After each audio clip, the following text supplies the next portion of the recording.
छोटे से गांव में एक नन्हा लड़का जीन अपनी माँ के लगाए हुए बाग में खेलता रहता था। वो तन्हा था, मगर फितरत उसकी बेहतरीन दोस्त थी। एक दिन जब वो फूलों के दरमियान तितलियों का पीछा कर रहा था, उसकी नजर एक अजीब पत्ते पर पड़ी जो जमीन पर पड़ा हल्की सुनहरी रोशनी में चमक रहा था। जैसे ही जीन ने पत्ते को छुआ, जमीन लरजने लगी और सब कुछ धुंधला सा हो गया। जब आंखें खुले, वो खुद को एक जादुई जंगल में पाया। दरख्त सरगोशियां कर रहे थे, फदा में रोशनी तैर रही थी और हर चीज ख्वाब जैसी लग रही थी। एक अजीब मखलूक, नरखर, आधा घोड़ा आधा रोशनी का बादल उसके सामने आया और बोला, ये पत्ता दरख्त नूर का है और सिर्फ तुम ही उसे वापस पहुंचा सकते हो। जीन हैरान हुआ, मगर उसने दिल में हिम्मत जमा की और सफर शुरू किया।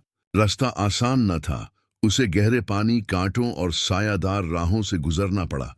फिर एक पहाड़ी रास्ते पर उसे एक साया मिला, अंधेरे का जिन, जिसकी आंखें आग की तरह दहक रही थी। जिन बोला, तुम यहां से नहीं गुजर सकते।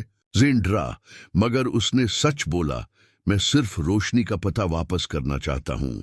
सच्चाई की ताकत से जिनकी जंजीरें टूट गईं और वो धुआं बनकर हुआ। मैं उड़ गया। आखिरकार जीन दरख्ती नूर तक पहुंचा। वो दरख्त जो सोने के पत्तों से भरा हुआ था, उसने जीन का शुक्रिया अदा किया। रोशनी की एक नर्म लहर जैन के गर्द फैल गई और गांव में बहार वापस आ गई। जीन बाग में वापस आया, मगर अब वो पहले जैसा नहीं था।